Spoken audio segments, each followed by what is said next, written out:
Well, it's that time. Today in our never-ending webinar schedule, we are going to talk about the deductions a small business can take on travel expenses and car expenses.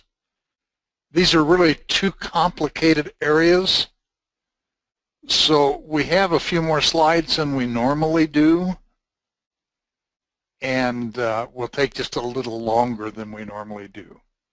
As always, if you have questions, we'll take them at the end of the presentation.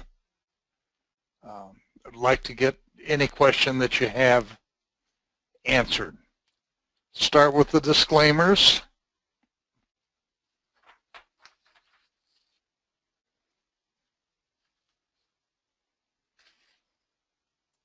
And the contact page.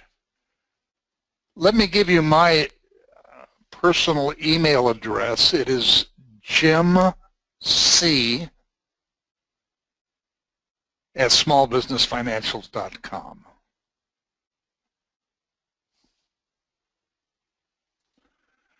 What we're going to cover today is what travel expenses are deductible,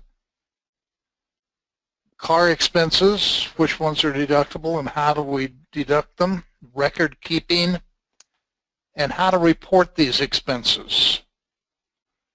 A reminder that a lot of travel expenses are not 100% deductible.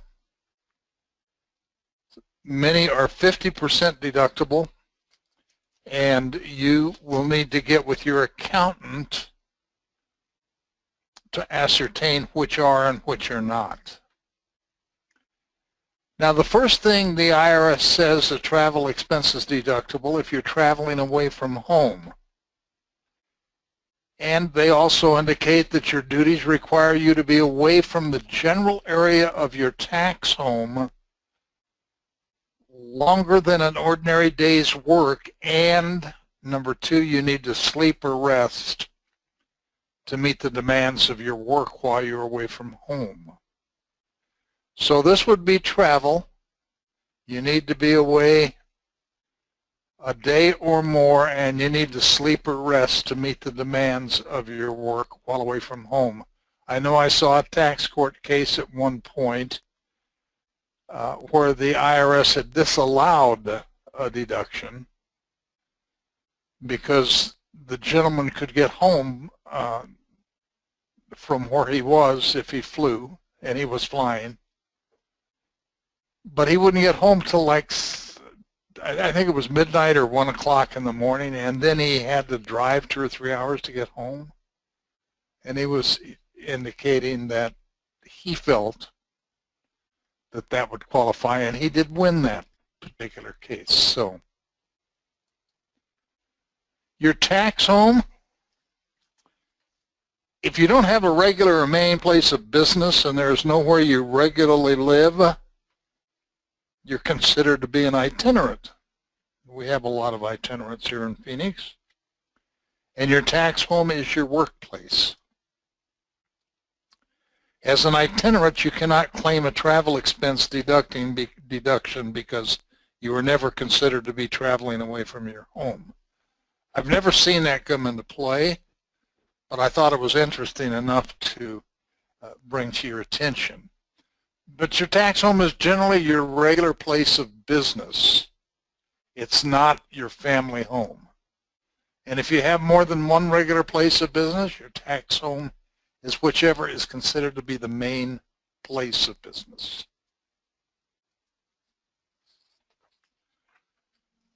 The tax home is different from the family home. You also cannot deduct the cost of meals and lodging while at your tax home. Now that's kind of a misnomer,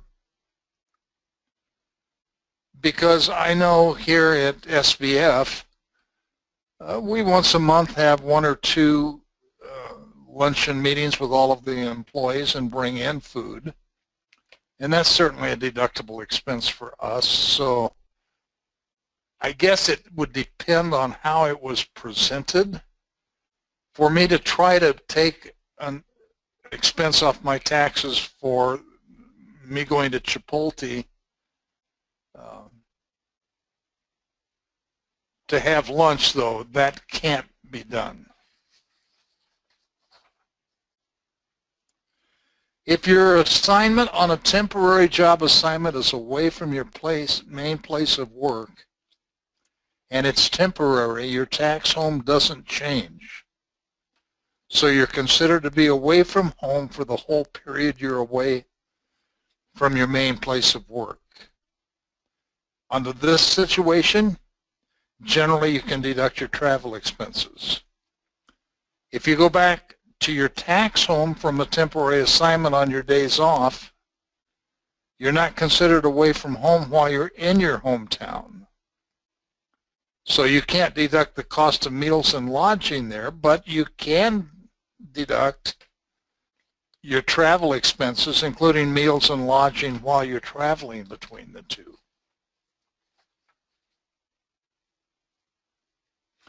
An assignment or job in a single location is considered indefinite if it is realistically expected to last for more than 1 year, whether or not, in fact, it does last that long.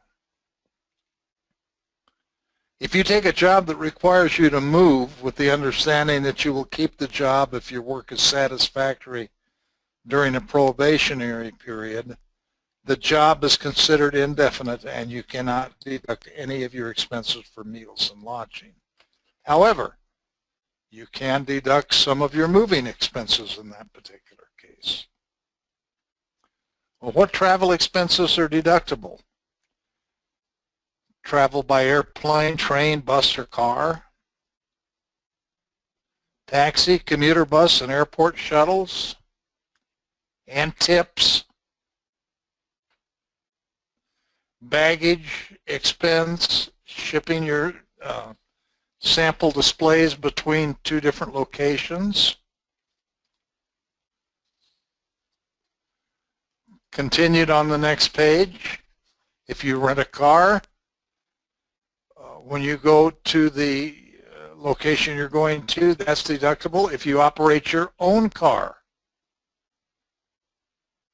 there's 2 different ways you can deduct the expenses for your own car. We'll get into that a little later in this presentation.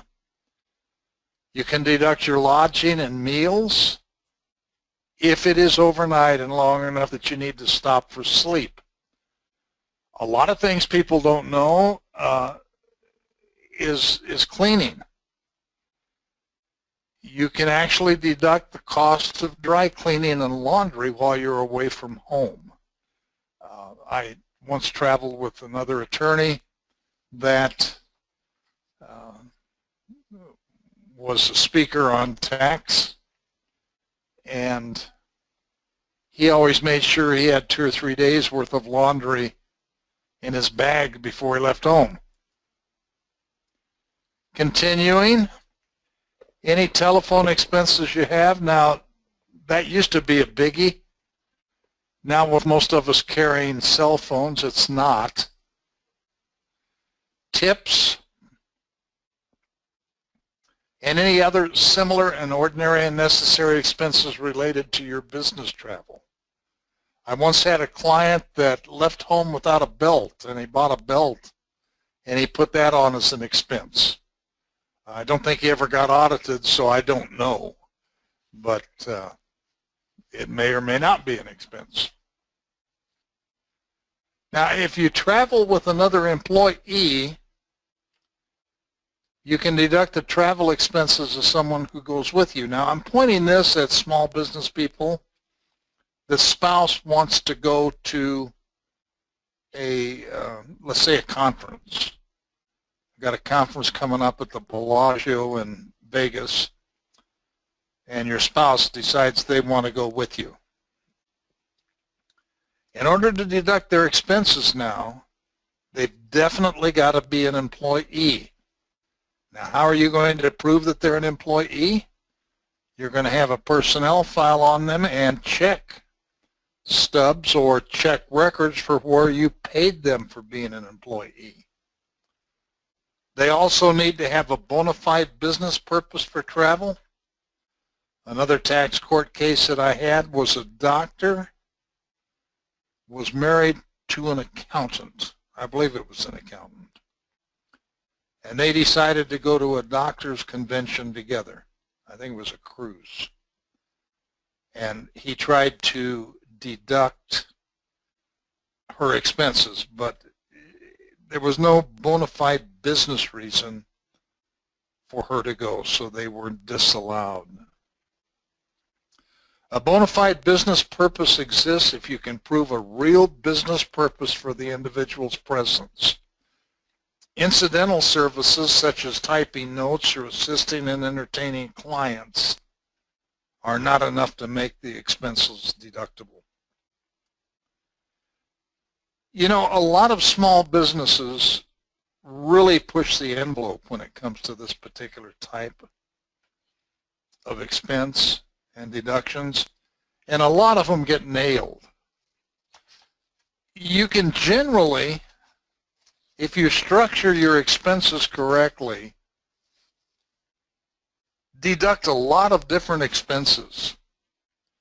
In the case of your spouse, if you know he or she wants to travel with you, make them an employee. Give them a definite job to do. Maybe it's only going to be 1 or 2, not more, 10 or 20 hours a week.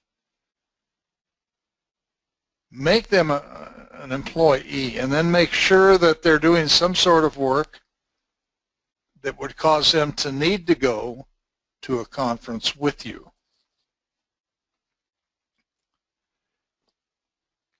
You can deduct the cost of meals in either of the following circumstances. You go ahead and read it. You cannot deduct expenses for meals that are lavish or extravagant. Now, that's in the eye of the beholder. In another life, I worked for Westin Hotels. I was the vice president there. And the first or second trip I took out, my boss went with me, and we went to Honolulu. There were a lot of other Westin employee executives in Honolulu. So my boss invited them all to a new restaurant at a new hotel for dinner that night. Let me tell you, did we have dinner. We had a 5-course meal with all of the trimmings, several bottles of wine, even had cigars at the end of the meal. I thought this was great until my boss looked at me and he said, "Jim, you put this on your credit card because I okay your expense report. If I put it on mine, somebody else has got to okay it." It was very lavish and extravagant, but I assume that we got to write it off. How to figure out your cost for a meal? You can figure your meal expense using either the actual cost or the IRS publishes a per diem allowance. And you can go to www.irs.gov and pull up per diem. It'll tell you how much they will let you deduct. And in some cities that are considered to be expensive cities, you can deduct even more. Incidental expenses is tips, airport shuttles, mailing costs if you've got a mail. Now, travel in the United States, including the 50 states and Washington, D.C., the treatment of your travel expenses depends on how much of your trip was business-related and how much of your trip occurred within the U.S. I figured out a way that I could go to Hawaii for 8 days and write off most of the trip. I'll tell you how we could do that, because the IRS says you have a working day if you work 4 hours or more. And you have a working day where you travel most of the days. So as you guys know, it's about a 6-hour trip from here to Honolulu. and I'm going to Maui anyway, so it gets a little bit more. Well, my wife and I leave, and we are real estate investors, as well as having SBF as a business and as well as having a couple of other businesses. And we're going to go over to have our annual meeting. So we take the plane. You guys keep track of how many days here. Let's keep me honest. We take the plane on day one. Well, that's considered a business day. So when we get to Maui and we get checked into our condo, we just open the lanai, sit out on it, have a drink, and that's still a day that we can write off.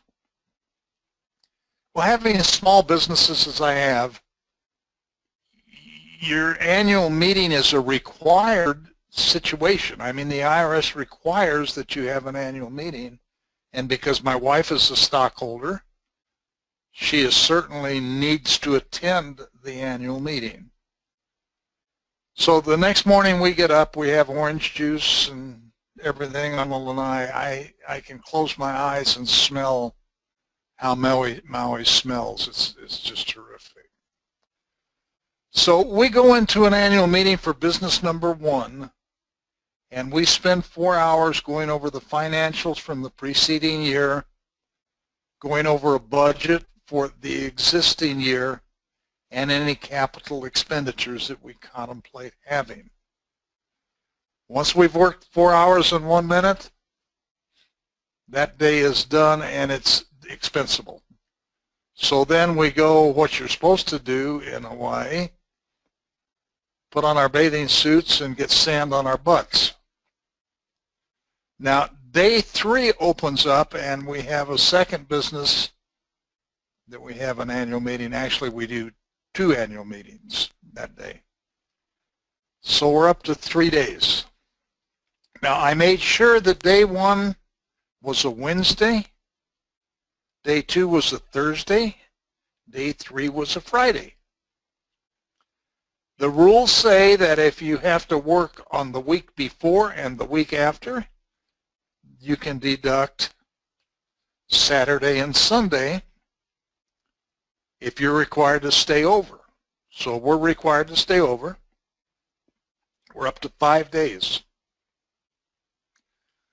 Before I leave Phoenix, I call a couple of real estate agents in Maui and tell them that I am an investor and I am going to be there. I would like to look at several houses, and I give them my criteria for what I want to look at. I then follow it up with an email so I have proof for the IRS if the IRS audits me. And one of my criteria for an investment property in Maui is that it is cash flow positive. The only way I've ever figured out how you can have an investment property in Maui that's cash flow positive is just if you pay cash for it. Well, another one of my criteria is I'm only going to put 20% down. So anyway, I have called 2 different brokers, and we're up to Monday now. On Monday, I have one of them come out and run me around the island for 4 hours looking at houses. And I would actually buy one if I could ever fall in that category or in that criteria. On Tuesday, I have the second broker come out. Now we're up to 1, 2, 3, 4, 5, 6, 7 days. On Wednesday, we've got to fly home if we're going to deduct all of our days there. Doesn't say what time you got to catch a plane. So there's a red eye that leaves, goes through San Francisco. We can spend the full day on the beach or doing whatever we want to do. Catch that red eye. In fact, I even have a standard service station by the airport that I can go in and clean up after being in my bathing suit all day. So as I said, the purpose of that story is not to brag about how I would do it. It's to show you guys that if you want to be legitimate and not take risks, there are ways of doing it. Now, travel outside the U.S., the travel has got to be entirely for business. Even if you didn't spend your entire time on business activities, however, your trip is considered entirely for business if you meet at least one of the following 4 exceptions. You have no substantial control over arranging the trip. Number 2 is you spend no more than 7 consecutive days out of the country. Number 3 is less than 25% of the time spent on personal activities, even if you were out of the U.S. for more than 1 week. And your vacation is not a major consideration. I'll let you read over calculating the time spent on business here.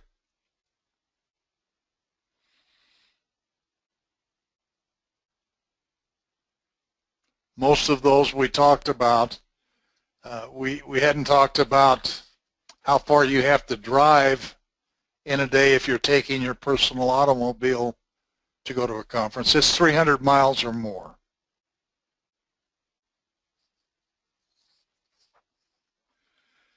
A lot of our clients are, well, I got 3 emails already today where different companies are putting on cruises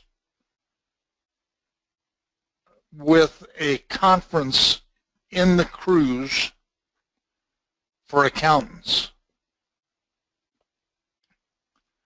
So you can travel by luxury water travel and deduct it, but it's tough, folks, I'll tell you. Your limit to what you can write off is twice the highest federal per diem rate allowable at the time of your travel. As an example, in July of 2010 when I wrote this, the highest per diem rate was $350 for a day. You'd be able to deduct $700 for your business travel. If your expenses for this water travel include separately stated amounts for meals or entertainment, both of those are subject to the 50% limit on deductibility.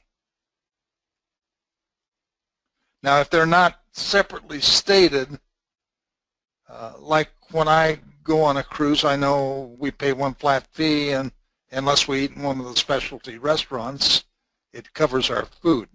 So if your food is not separately stated, you don't have to allocate any of the portion to the total charge. You can deduct up to $2,000 per year of your expenses for attending conventions, seminars, or similar meetings held on cruise ships. So even though in that example up there you could deduct $700 a day, you could only go for a little over 2 days to be able to deduct all of your expenses. And you can only deduct these expenses if all of the following requirements are met. Some of these are tough. The event you're attending is directly related to your trade or business. That's obvious. Here's one that will get you. The cruise ship is a vessel registered in the United States. Number 3, all of the cruise ship's ports of call are in the United States or a possession of the United States. Number 4, you attach to your tax return a written statement signed by you that includes information about the total days of the trip, the number of hours each day that you devoted to your business activities, and a program of the scheduled business activities of the meeting. Number 5, you attach to your tax return a written statement signed by an officer of the organization or group that sponsored the meeting that includes a schedule of the business activities of the day of the meeting and the number of hours you attended the scheduled business activities. So I know There are a lot of people putting on cruises for different things, but you may want to really look at it before you think that you're going to be able to deduct it. Conventions are another story entirely, though. You can deduct your travel expenses when you attend a convention if you can show that your attendance benefits your trade or business. What I recommend is that you keep the convention agenda or program, which shows the purpose of the convention, and that you have that in your tax records. Conventions held outside of North America area. You cannot deduct expenses for attending a convention, seminar, or similar meeting held outside of the North American continent, not continent, that should say America, area unless the meeting is directly related to your trade or business and there's some reason that it was held outside of the country. Now, a reasonable test for that, the following factors are taken into account to determine if it was reasonable to hold the meeting outside of the U.S., the purpose of the meeting and the activities taking place at the meeting, the purposes and activities of the sponsoring organization or groups, the homes of the active members of the sponsoring organization, and any other relevant factor that you may present. Again, going back when I was with Weston, we had a general managers meeting once a year, and of course we had hotels throughout the world. And I know that one year we would have it in the United States and another year outside of the United States. And there was a reason for that, is because we needed to get familiar with the hotels that were outside of the U.S. Automobile expenses. Here is a great bugaboo, and I just want, excuse me just for a minute. I just want to remind you that anytime the IRS catches you cheating on automobile expenses, it's fraud. And remember from one of our earlier lessons, we said they could go back 3 years to audit your return. However, if fraud were involved, they can go back as long as they want to. So, if you use a car for standard business purposes, you ordinarily can deduct car expenses. You can use one of two methods: a standard mileage rate, shown up above, or actual car expenses. If you use the standard mileage rate for a year, you can't deduct your actual car expenses for that year.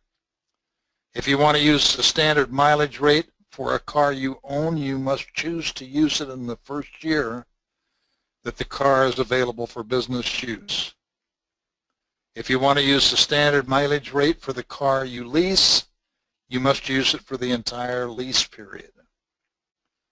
Personal property taxes, the taxes you pay for license plates.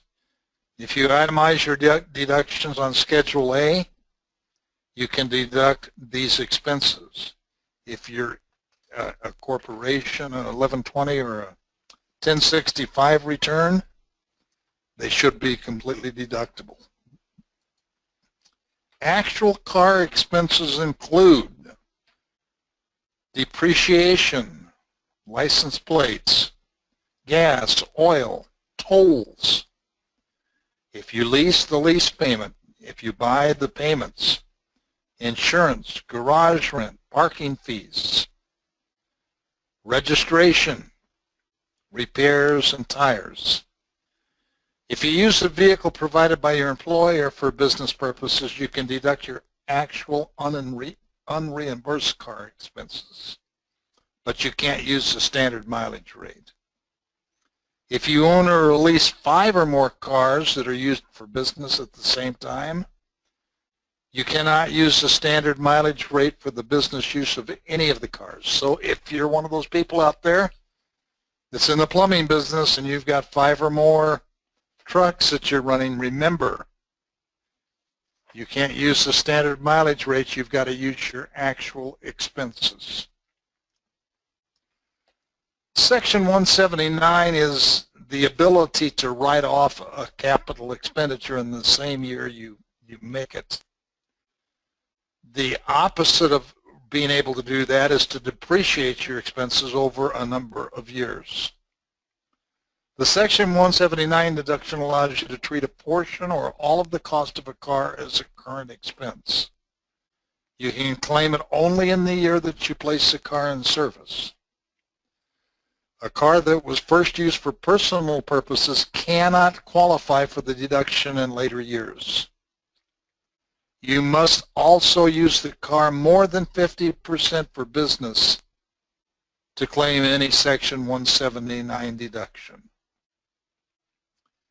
For sports utility and certain other vehicles placed in service in 2015, the portion of these vehicles' cost that you can claim as a Section 179 expense is limited to $25,000.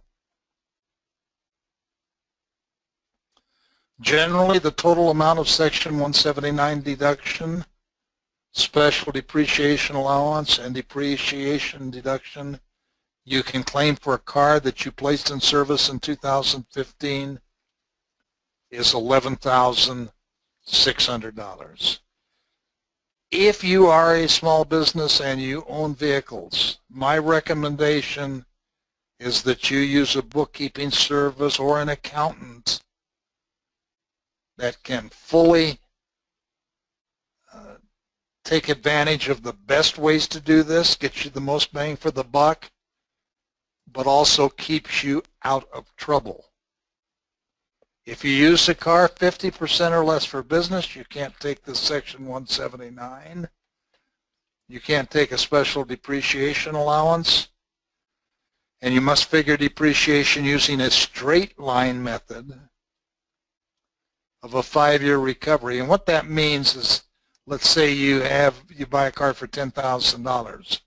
The straight line method would have you depreciating $2,000 a year in each of the 5 years.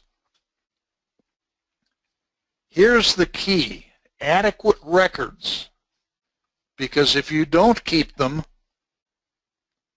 the IRS can get you. And this is where the fraud comes in. Okay?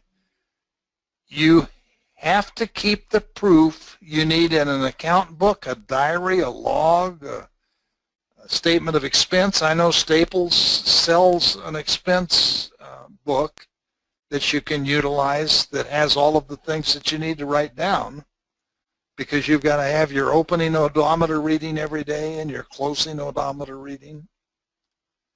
You have to have documentary evidence and keep it together with any records that you have that will support each element of an expense. Remember, you're guilty until you can prove that you're innocent. Documentary evidence is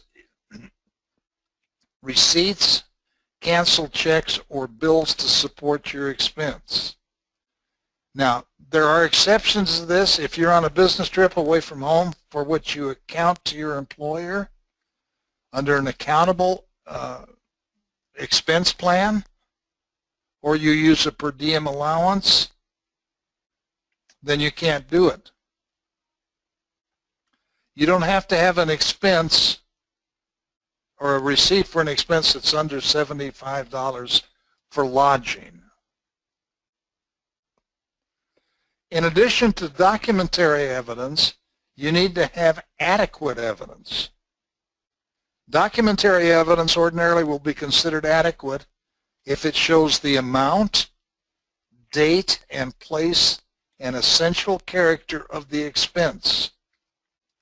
However, a canceled check by itself will not prove a business expense without a receipt or some other evidence attached to it. For your daily travel in a car, you must keep a mileage and an expense log, which shows odometer readings, the business purpose of the trip, the number of miles, and the amount of any other expense. Now, one of the big things that you should remember if you have a car that's owned by your business, if you drive from your home to your business, that's considered a personal expense. Getting to work is a personal expense. Now, if you stop at the post office on your way in, then it's a personal expense to the post office and a business expense from then on in. Again, I really want to alert you that you should use an accountant that understands what you need, so that if you don't have it, they are telling you what you don't need. Now, our next webinar is next Thursday, and this is going to be a repeat of one that I couldn't do, that I was trying to do from home and my computer blew up on me. How do I manage my balance sheet? Let's take time for questions now. And let me see, you guys have not asked a lot of questions here lately. I think you go to sleep when I'm talking. Not a question again this week. My goodness. Come on, somebody ask me a question. Make me feel important. No way. No way. Okay, well, I hope to see you next week. Here's one that George says, I used to attend the convention where asking, I assume you're continuing to type, George.